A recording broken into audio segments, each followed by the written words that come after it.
जय मसीह की church. Praise the Lord सबको। मैं आज आपके सामने छोटा सा वचन लेके आया हूँ। हम साथ में पढ़ेंगे विलाप गीत, उसका तीसरा चैप्टर, लैमेंटेशंस चैप्टर 3। हम वैसे तो 23 वर्स तक देखेंगे, लेकिन हम पूरा नहीं पढ़ सकते क्योंकि काफ़ी लंबा है। हम कुछ वर्सेस को देखेंगे। आइए साथ में इसको पढ़ते हैं। मैं पहले 1 से लेकर 4 तक पढ़ता हूँ। कहता है, उसके रोष की छड़ी से दुख भोगने वाला पुरुष मैं ही हूँ। वह मुझे ले जाकर उजियाले में नहीं अंधियारे में ही चलाता है। उसका हाथ दिन भर मेरे ही विरोध उठा रहता है। उसने मेरा मांस और चमड़ा गला दिया है और मेरी हड्डियों को तोड़ दिया है। ये एक भविष्यवक्ता लिख रहा है, यिर्मयाह इसको लिख रहा है। कह रहा है ये कि उसने मेरे साथ ऐसा किया।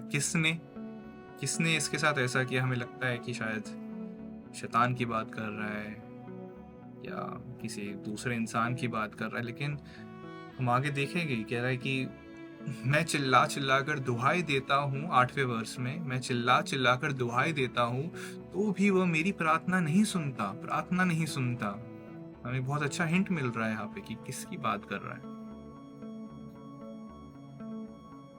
13 और 14 वर्ष कहता है, उसने अपने तीरों से मेरे हृदय को भेद दिया है। सब लोग मुझ पर हंसते और दिन भर मुझ पर डालकर गीत गाते हैं। उसने 16 वर्ष, उसने मेरे दांतों को कंकरी से तोड़ डाला और मुझे राख से ढाप दिया है। 17 वर्ष कहता है, और मुझको मन से उतार कर कुशल से रहित किया है। मैं कल्याण भूल गया हूँ। अपने दर्द को यहाँ पे बयां कर रहा है यिर्मयाह ने लैमेंटेशंस में। ये सारी बातें लिख रहा है किसके बारे में? यहोवा के बारे में। यहोवा के बारे में ये सब लिख रहा है कि यहोवा ने ये सब करा। यहोवा की छड़ी से मैं दुख भोगने वाला व्यक्ति हूँ। यहोवा मेरे हृदय को भेदता है। यहोवा ने मेरे मांस और चमड़े गला दिए हैं। अगर आज शायद यिर्मयाह ने कहीं पे प्रीच कर दिया तो लोग उसको सुनेंगे नहीं, है ना। यहोवा के बारे में ऐसी बातें लिख रहा है वो। बहुत कंफ्यूजिंग है ये। भविष्यवक्ता, वो लोग जो परमेश्वर के वचन को उनके लोगों तक पहुंचाने का जिनका काम था, भविष्यवक्ताओं का, वो ये बातें लिख रहा है। हमारे मन में इस समय बहुत सारे सवाल आने चाहिए कि ये क्या हो रहा है। एक भविष्यवक्ता ऐसी बातें कैसे लिख सकता है? इनफैक्ट मैं और आगे पढ़ूं, 18वां वर्ष, मैंने 17 तक पढ़ा। 18वां वर्ष ये तक कहता है कि इसलिए मैंने कहा, मेरा बल नष्ट हुआ और मेरी आशा जो यहोवा पर थी वह टूट गई है। मेरी आशा जो यहोवा पर थी टूट गई है। एक भविष्यवक्ता ये कह रहा है उस जनरेशन के लिए जो हर समय परमेश्वर पे आशा के गीत गाता रहता है। उसके लिए बहुत मुश्किल है ऐसी चीजें समझना कि एक भविष्यवक्ता ऐसी बातें कैसे लिख सकता है। लेकिन इसका एक हिंट हमें मिलता है 20वें वर्स में, जिसमें वो कहता है, मैं उन्हीं पर सोचता रहता हूँ, इससे मेरा प्राण डला जाता है। मैं उन्हीं पर सोचता रहता हूँ, इससे मेरा प्राण डला जाता है। सोचता रहता हूँ, over thinking, right? Over thinking. In fact इससे पहले भी जितनी सारी चीजें हमने अभी तक पढ़ी, आई एम श्योर बहुत लोग इससे रिलेट कर पा रहे होंगे। कोई और नहीं तो स्पेशली यूथ आज का, जो डिप्रेशन, एंजाइटी, जाने कितने मेंटल इश्यूज से होके गुजर रहा है। और कई बार हमें ये सुनने को मिलता है कि ये इस जनरेशन की एक प्रॉब्लम है। तो कैसे 3000 साल, लगभग 3000 साल पहले एक भविष्यवक्ता यहाँ से हजारों किलोमीटर दूर, हजारों साल पहले ऐसी बातें लिख रहा है जो हम आज रिलेट कर पा रहे हैं यहाँ इस जनरेशन में। वचन एक बात कहता है कि there is nothing new under the sun, ना, सूरज के नीचे कुछ भी नया नहीं है। और सच में कुछ नया नहीं है। हम आज भी डिप्रेशन, एंजाइटी, है ना, होपलेसनेस, इन सारी चीज़ों से होते हुए गुजरते हैं। और हम कई बार डिनाइल में चले जाते हैं। कि नहीं नहीं ऐसा तो कुछ नहीं है। लेकिन भविष्यवक्ता ये नहीं कर रहा, भविष्यवक्ता ये नहीं कह रहा कि नहीं नहीं सब बढ़िया है। वो कह रहा है कि हाँ ऐसा है, ऐसा है। वो डिनाइल में नहीं जा रहा। तो पहली चीज जो हम सीख सकते हैं इस भविष्यवक्ता से कि denial is not the answer. अपने आप को झूठ बोल देना कि नहीं नहीं सब अच्छा है, अरे परमेश्वर की दया है, अरे अरे प्रभु भला है तो सब बढ़िया है, नहीं। दुख है, परेशानी है, होपलेसनेस है, एक्सेप्ट इट, उसको मानो कि दुख है ना। पहली चीज ये पहला स्टेप है। अपने दर्द को, अपने दुख को छुपा देना, ढाप देना, उसको डिनाई कर देना कि नहीं नहीं कुछ है ही नहीं, दैट्स अ प्रॉब्लम। सबसे पहली चीज जो हमको उससे बाहर निकालनी है वो यही है कि हमें डिनाइल में नहीं रहना। दूसरी चीज जो हम नोटिस करेंगे यहाँ पे कि ये भविष्यवक्ता ये कहने से नहीं छुप रहा कि ये सब जो उसके दुख है ये सचमुच में यहोवा की ओर से है, यहोवा की ओर से है। ऐसा नहीं है कि यहोवा बड़ी कोशिश कर रहे हैं हमें बेस्ट लाइफ जीने की, लेकिन समहाउ वो फेल हो रहे हैं, वो हार रहे हैं और हम इस वजह से हमें परेशानी हो रही है। नहीं, यहोवा की मर्जी के बिना एक पत्ता नहीं हिल सकता। तो हमारे जीवन के सिचुएशंस कैसे ऐसे हो सकते बिना उसकी मर्जी के।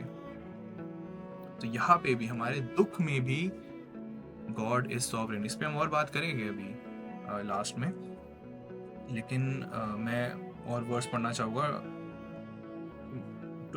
हम 21 से पढ़ेंगे। अब हमने 20 तक पढ़ा, हम 21, 22 और 23 इवन 24 भी हम पढ़ेंगे साथ में।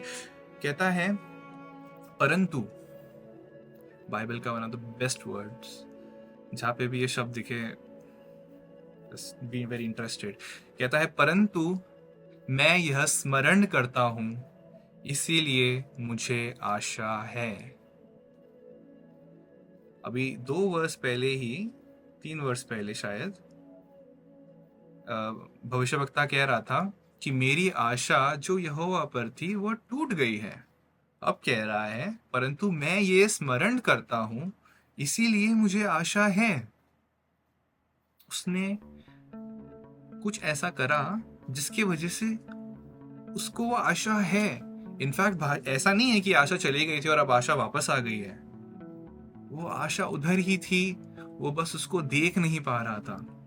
भविष्यवक्ता उसको देख नहीं पा रहा था और उसने कुछ ऐसा करा जिसकी वजह से अब उसको वो आशा जो कहीं नहीं गई थी उसको वापस से दिखने लगी।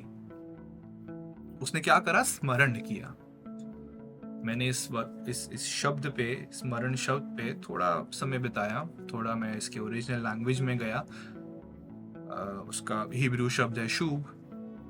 बहुत इंटरेस्टिंग है क्योंकि स्मरण बाकी जगह पे जहाँ इस्तेमाल होता है याद करने को लेके, स्मरण करना, याद करना, यहाँ पे थोड़ा अलग शब्द का इस्तेमाल किया गया है। शुभ एक अलग शब्द है जो डायरेक्टली याद करने को नहीं दिखाता। शुभ का अगर हम लिटरल मीनिंग देखें तो उसका है टू टर्न बैक, वापस आ जाना, ऐसे यू टर्न ले लेना। हमने सुना है ये शब्द पहले, है ना, यू टर्न ले लेना। हम श्योर हमने सुना होगा रिपेंट के बारे में, काफी रिलेटेड वर्ड है। वापस आ जाना, एक तरीके से यू टर्न ले लेना। तो कहीं ना कहीं यहाँ पे जेरेमाया कह रहा है कि उसने रिपेंट करा, not in the sense of penance या फिर गिल्ट के सेंस में नहीं। रिपेंट करा इन द सेंस कि उसने अपने आप को पिछले स्टेट में ले गया, वो जो पहले जिस स्टेट में हुआ करता था उसमें ले गया, कुछ याद करा उसने, है ना। ही रिकॉल्ड समथिंग, इंग्लिश में है दिस आई रिकॉल, है ना। तो कुछ याद करा, अपने मेंटल एनर्जी को यूज करके अपने मेंटल लेवल पे कुछ याद करा और उस वजह से उसकी आशा है। क्या याद करा? हम 22, 23 और 24 में पढ़ेंगे, हम मिट नहीं गए, यह यहोवा की महाकरुणा का फल है, क्योंकि उसकी दया अमर है, प्रति भोर वह नई होती रहती है, तेरी सच्चाई महान है। मेरे मन ने कहा यहोवा मेरा भाग है, इस कारण मैं उसमें आशा रखूंगा, मैं उसमें आशा रखूंगा। एक बार फिर से वो कहता है मैं उस पे आशा रखूंगा। भाइयों और बहनों, हमको ज्यादा कुछ नहीं करना, क्योंकि वो आशा जो है, जो परमेश्वर हमें देता है, उसकी बहुत एक ऐसी खासियत है, क्योंकि वो परमेश्वर की ओर से है, वो आती जाती नहीं रहती। यीशु मसीह कहते हैं, मैं तुम्हें शांति देता हूं, उस तरीके से नहीं जैसे दुनिया देती है, लेकिन मैं तुम्हें अपनी शांति देता हूं। यीशु मसीह की शांति कुछ अलग है। दुनिया की शांति आप महसूस करते हो, इट्स एन इमोशन, लेकिन यीशु मसीह की दी गई शांति, यीशु मसीह की दी गई आशा एक इमोशन नहीं है। It's not just an emotion, it's a fact, it's a fact. Yeshu Masih ने जो उस क्रूस पे करा हमारे लिए, हमारे इस कलीसिया के लिए, एक एक के लिए, जो इस वीडियो को देख रहा है, जो यीशु मसीह पे विश्वास कर रहा है, उनके लिए जो यीशु मसीह ने करा, दैट्स अ फैक्ट। वो सिर्फ एक इमोशन नहीं है। हम कई बार भूल जाते हैं, और तभी यहाँ पे यिर्मयाह कह रहा है, मैंने इसको स्मरण करा और मेरी आशा वापस हो गई। इससे हमें समझ में आता है कि 1 से लेके 20 तक जो था, वो एक इमोशन था, वो एक ऐसी चीज थी जो वो फील कर रहा था। और हमारे इमोशंस कई बार झूठ बोलते हैं, हमारे जो फीलिंग्स हैं वो कई बार हमें झूठ बोलती है। हमें कई बार जब अकेला महसूस होता है कि मैं अकेला हूँ, वो झूठ है। पूरी कलीसिया है आपके साथ, प्रभु के लोग हैं आपके साथ। जब हमें लगता है कि मेरा कोई फ्यूचर नहीं है, ये झूठ है, क्योंकि आपका फ्यूचर परमेश्वर ने अपने हाथों से लिखा है। और ये वो परमेश्वर है जिसने अपना बेटा दे दिया, जिसने अपना बेटा दे दिया। क्या वो सब कुछ नहीं देगा? याद कीजिए, इन सब चीजों को याद कीजिए अपने वर्स्ट से वर्स्ट फीलिंग के टाइम। आप जो भी फील कर रहे हैं, जो भी आप महसूस कर रहे हैं, उस समय याद कीजिए कि जो मैं महसूस कर रहा हूँ वो झूठ है, वो झूठ है। मेरे फीलिंग्स, मेरे इमोशंस झूठ है। कुछ स्मरण करने की मुझे जरूरत है ताकि मेरी आशा मेरे सामने वापस आए। और वो आशा तभी आ सकती है जब मेरे को फैक्ट्स पता हो।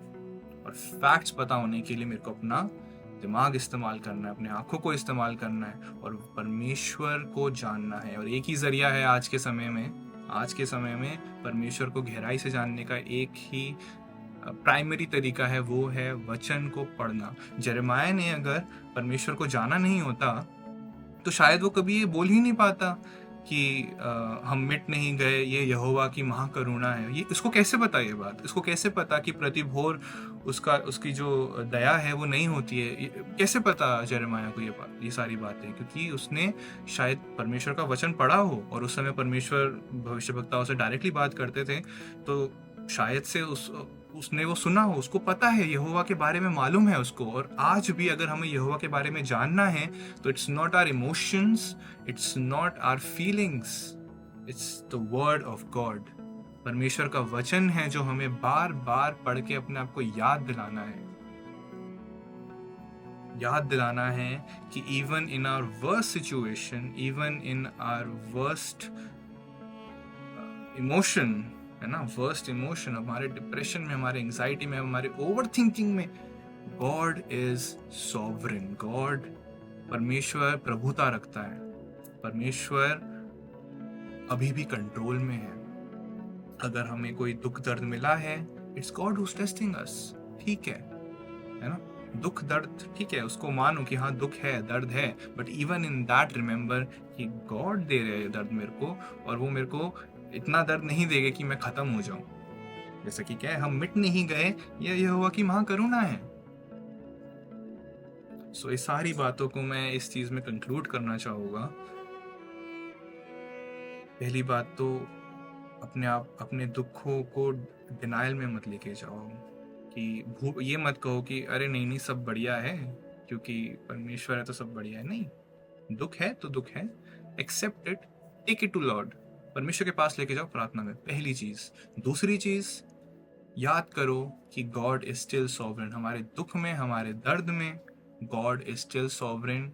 और तीसरी चीज, याद करो कि हु इज गॉड, परमेश्वर कौन है और उसने हमारे लिए क्या किया है। उस क्रूस को याद करो, रिमेंबर, स्मरण करो, जैसा कि हमने आज पढ़ा, शुभ, है ना, वो रिपेंट वाला रिमेम्बरेंस वो करो, वापस जाओ, याद करो प्रभु ने हमारे साथ कितनी भलाई करी है आज तक, और सिर्फ मेरे साथ पर्सनली नहीं but as a church, as a chosen people, प्रभु ने अपने लोगों को किस तरीके से हमेशा संभाल के रखा। याद करो, पास्ट को याद करो। दुनिया कहती है पास्ट को मत याद करो, मैं कह रहा हूँ याद करो, याद करो, प्रभु के विश्वास योग्यता को याद करो, and that will give you hope. वो आपको आशा देगी। उम्मीद करता हूँ ये छोटा सा वचन आपके लिए एक ब्लेसिंग रहा हो। सबका धन्यवाद और इसके द्वारा परमेश्वर की महिमा हो। Thank you.